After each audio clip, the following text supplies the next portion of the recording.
It was Father's Day. 10:30 in the morning. Bright sun. No breeze. I was sitting on the porch of the house I built, sipping my black coffee, when my son looked me straight in the eye and said, "You don't even remember signing it." Old man, the house is ours now. By that Friday, I had been locked out of my accounts.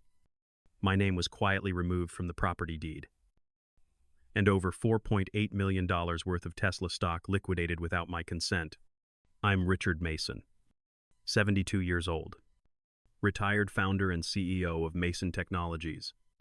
And somehow, after all I built for my family, they still thought I wouldn't see it coming. If you've ever been blindsided by your own blood, drop your city in the comments. You're not alone. And subscribe.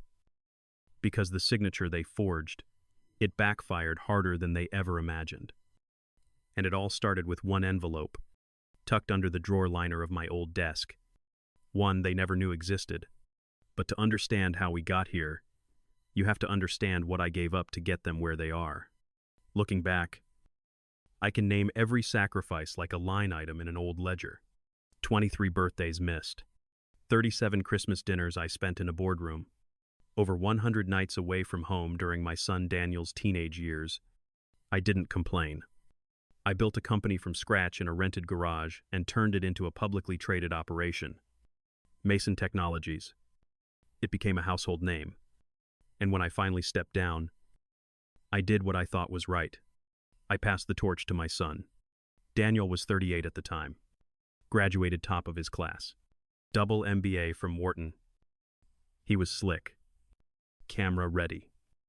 The kind of guy who could charm a boardroom and post a perfect LinkedIn quote before the elevator even reached the ground floor. He said the right things. Called me a visionary. Said I taught him everything he knew. But behind closed doors, Daniel never wanted to be me. He wanted to outrun me, outshine me, and ultimately, erase me. Meanwhile, I stayed quiet. I didn't golf. I didn't travel. I kept my mind sharp, managed the estate, sat on boards, invested carefully. Quiet work, disciplined work. Daniel didn't believe in quiet or disciplined. My estate was strong. $7.5 million in real estate, $4.8 million in Tesla and Nvidia shares, another $3 million spread across collectibles art, timepieces, vintage vehicles, and Daniel wanted in. He told me it was time to optimize family capital, said we needed to unlock debt equity and streamline legacy planning. I nodded politely, but in my gut, I knew what that meant. Take control now. Skip the waiting. But I kept hoping that, if I kept my head down, maybe Daniel would rise to the moment, grow into the leader his grandfather had been. I didn't know then that the paperwork had already been drafted, that the signatures had already been forged, that my own son had already started the process to erase me from the very empire I built. The first crack appeared on a quiet Tuesday morning. I was checking my Chase app, like I do every week. Just a routine scan of balances, movements, dividends. But then I saw it something off. A security alert I hadn't triggered. New device login.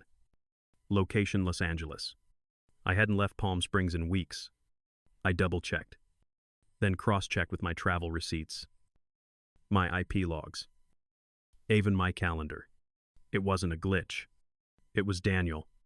The next day, I got 2 email receipts from Coinbase, both marked completed withdrawals.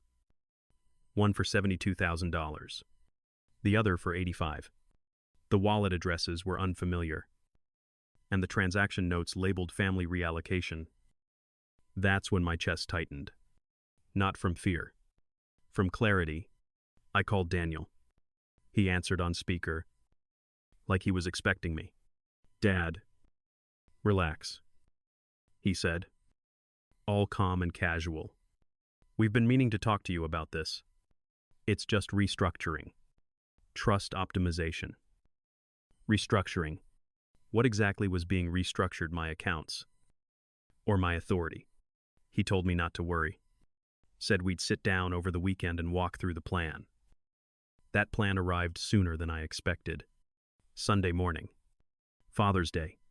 Daniel pulled up in my driveway with Lauren, his wife, and a man in a suit who introduced himself as counsel. No greetings. No card. Just coffee. Clipped tones. And a printed folder. Inside power of attorney paperwork. Durable. Irrevocable. Dated 3 weeks prior. My name already signed at the bottom. I stared at the page. I never signed this. I said. Daniel's face didn't even twitch. You did. You just don't remember. Lauren leaned in gently. Too gently. Richard. We've noticed you've been a little scattered lately. This isn't an attack. It's just protection. They called it protection. I saw it for what it was, a coup. I didn't argue. I didn't shout.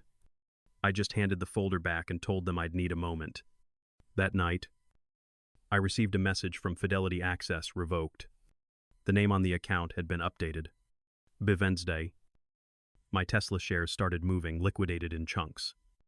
A combined value of over $4.8 million, vanishing into new wallets. New trusts. New hands. And then? The final blow. On Friday evening. I returned home from a walk to find my key no longer worked. The locks had been changed. The gate code reset. The cameras redirected. I rang the bell. No answer. But through the curtains, I saw them. Daniel, Lauren, and 3 guests. Glasses raised. Toasting. I stood in my own driveway. Disarmed. Humiliated. Alone. I drove 3 blocks. Parked under an oak tree. And spent the night inside my 2067 Mustang. That old car had more loyalty than the people inside my house. I watched them through binoculars. Laughter. Lights. Music. All mine. Now twisted into their playground. That's when I stopped hoping this would resolve quietly. That's when I knew I wasn't just a victim. I was the target of something bigger. And I had to act. Not with emotion. Not with rage. But with precision. Because what Daniel didn't know, what none of them knew, was that I had already planted a seed. A small insurance policy. Buried beneath old paperwork. Hidden in plain sight. And soon, that seed would change everything. That night in the Mustang, I barely slept. My back ached. My legs cramped. But my mind stayed razor sharp. I wasn't confused. I wasn't slipping. I was seeing it all clearly now. They didn't just want control. They wanted erasure. But they overlooked one thing: I don't leave loose ends. Months earlier, when Daniel first started pushing for financial streamlining, something in my gut twitched. Call it instinct. Call it experience. Either way, I followed it. That's when I created the envelope. It wasn't fancy. Just a plain yellow folder labeled "In case of dispute." Hidden beneath the drawer liner of my old desk, the same desk my father used when he managed veterans' pensions back in the 50s.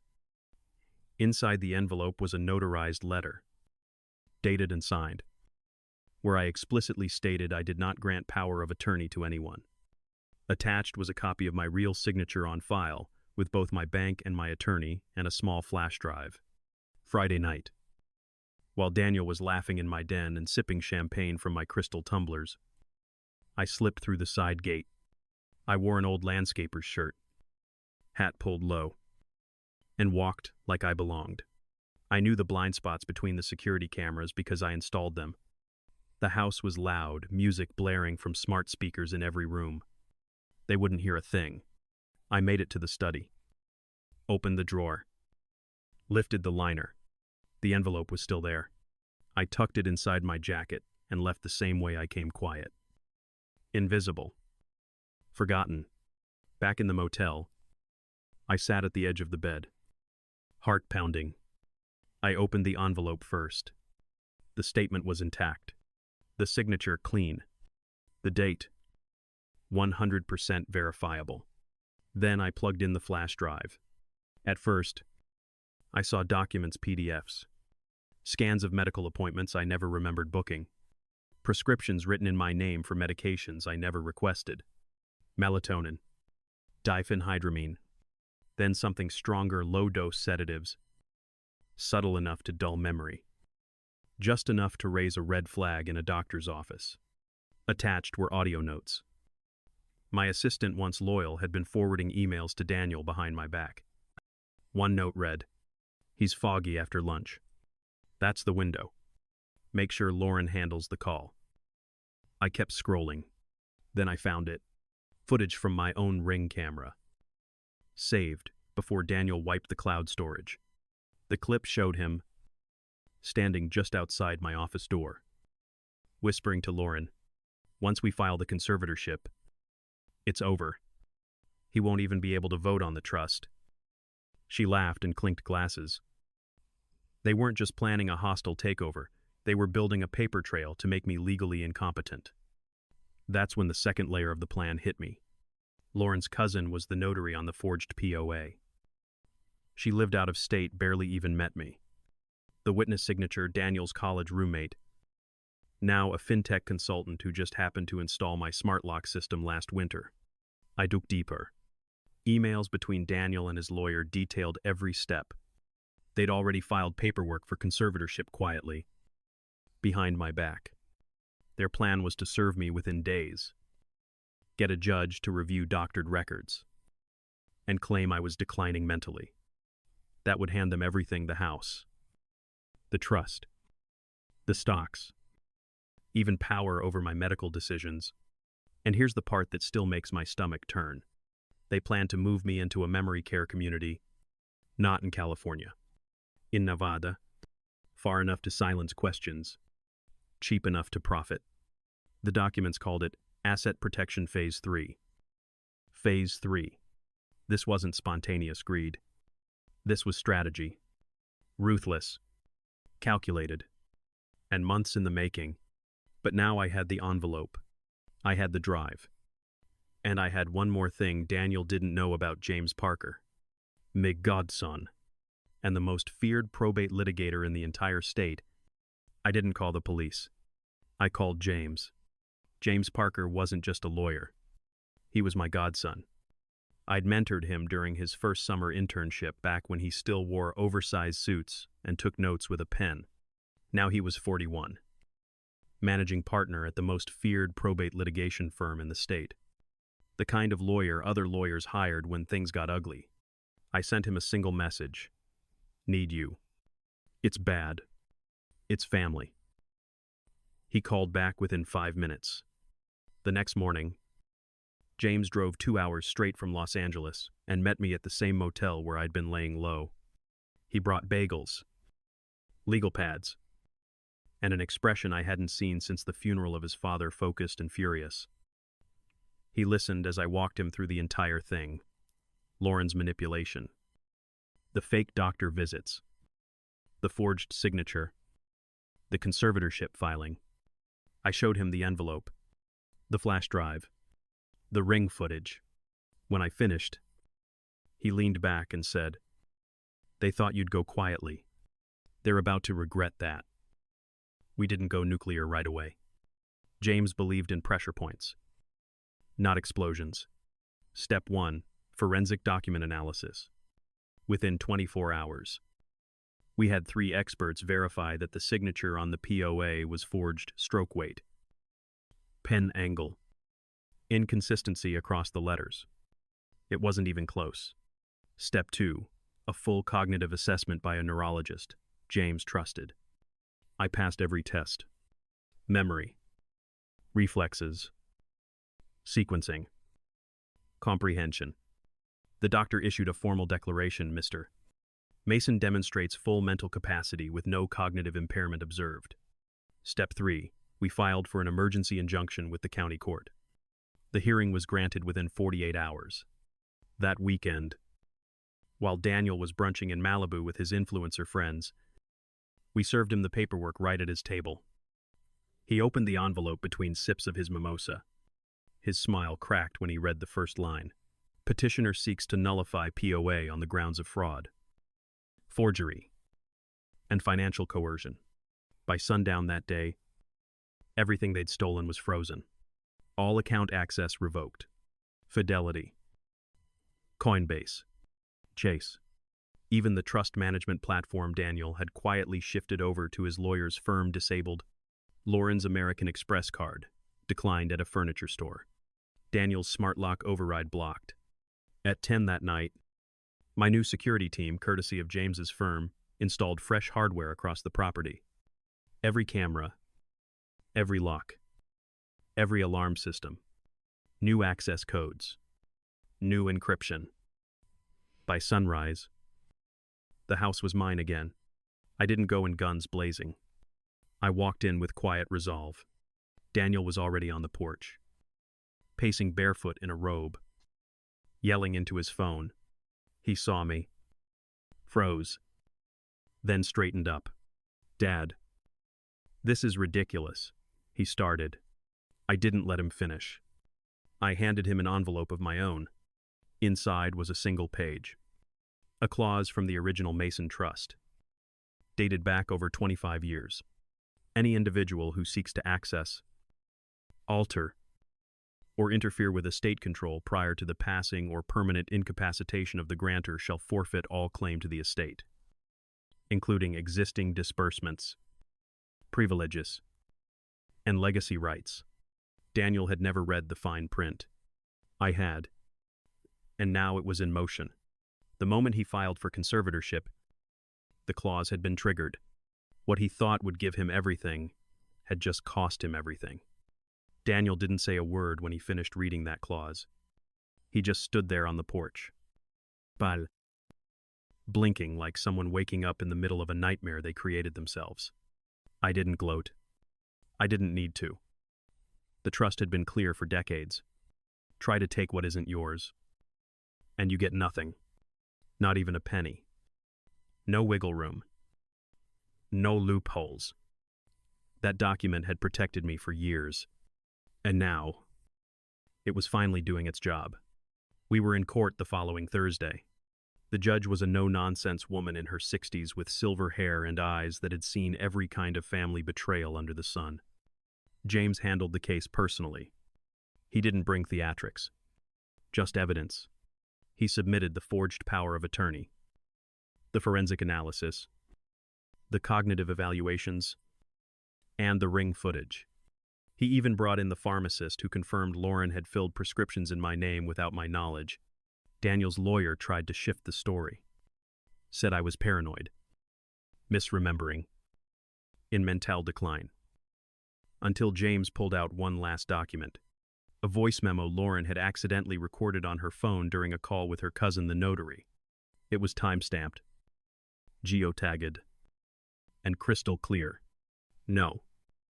He never signed it in front of me. But it doesn't matter. He won't remember. We'll just get it filed before anyone notices. You could hear the cousin laugh on the other end. Casual. Comfortable. Like it was just another errand. The courtroom went dead silent. Even Daniel's attorney put his pen down. The judge didn't raise her voice. She didn't have to. She looked straight at Daniel and said, "You abused legal mechanisms intended to protect vulnerable adults. You exploited your father's trust. You are hereby removed from all fiduciary access. Effective immediately."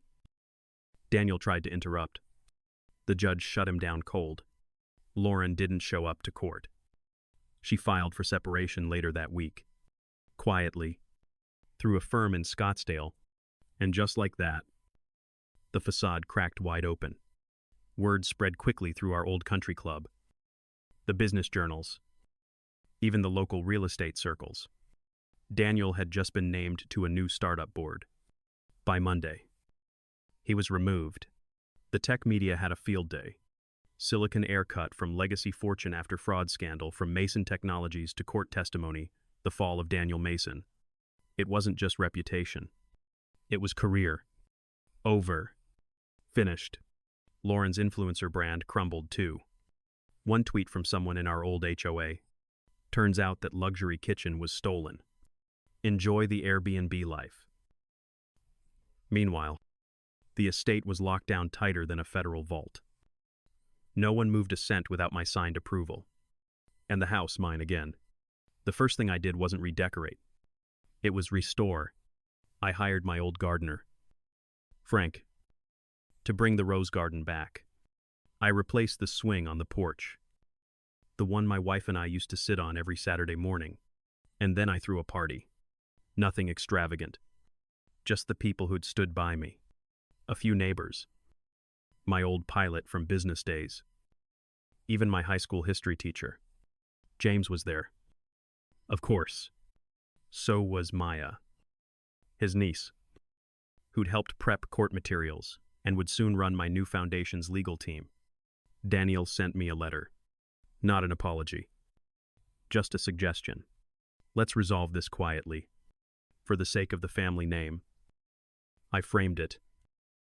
Hung it in the guest bathroom. Next to it, the original trust clause. Some people leave behind silverware and scrapbooks. I leave behind warnings. With the dust settling, I could finally breathe again. The house was quiet, almost unfamiliar after months of chaos. But it was mine, truly mine, for the first time in years. I walked every room with the same sense of wonder I felt when I first moved in as a younger man.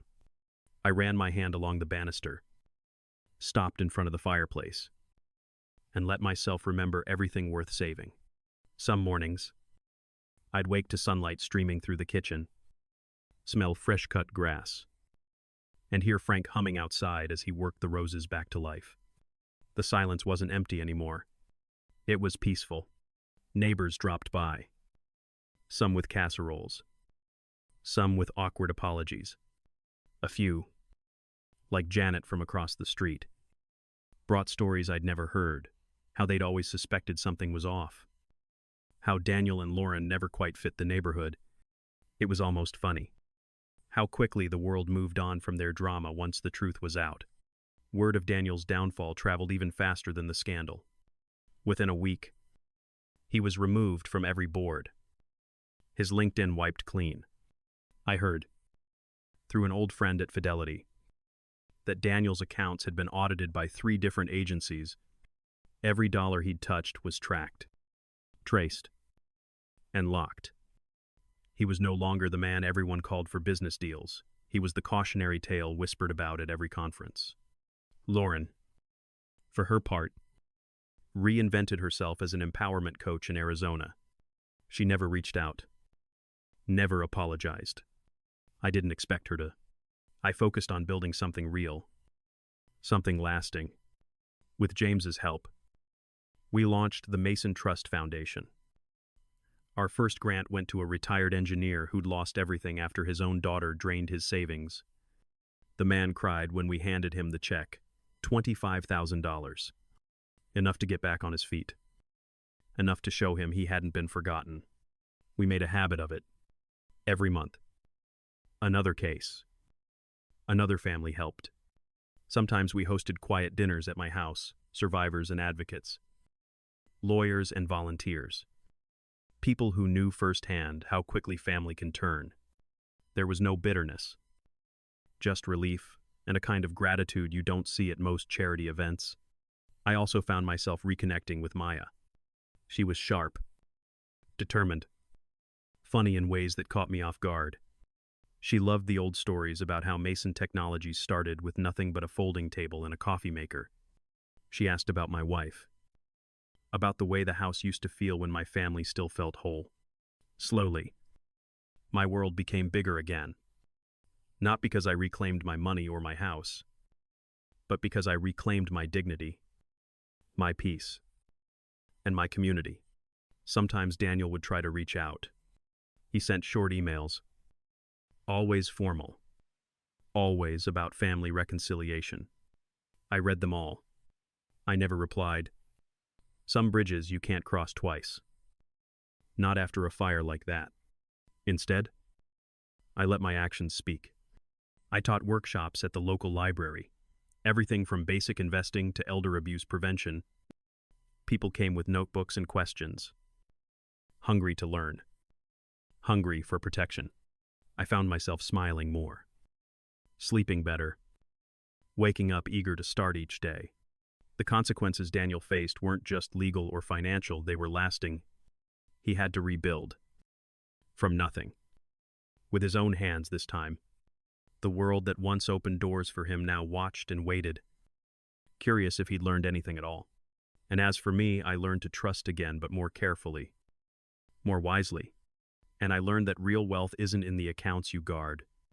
It's in the people who stand beside you when you have nothing left to give. 6 months later, my house is full of new laughter and real friends. The Mason Trust Foundation has helped dozens find justice and a second chance. I've learned that blood isn't always thicker than boundaries. Sometimes, the family you choose, neighbors, advocates, people who simply stand by you means everything. Daniel, he's rebuilding somewhere else. Learning the hard way that trust, once broken, can't be bought back. As for me, I wake up grateful. I share my story so no one else has to face what I did alone. If this story hits close to home, drop your city in the comments and let me know, would you have pressed charges I did? And I'd do it again. Don't forget to subscribe if you believe family isn't defined by inheritance, but by respect. Thank you for listening.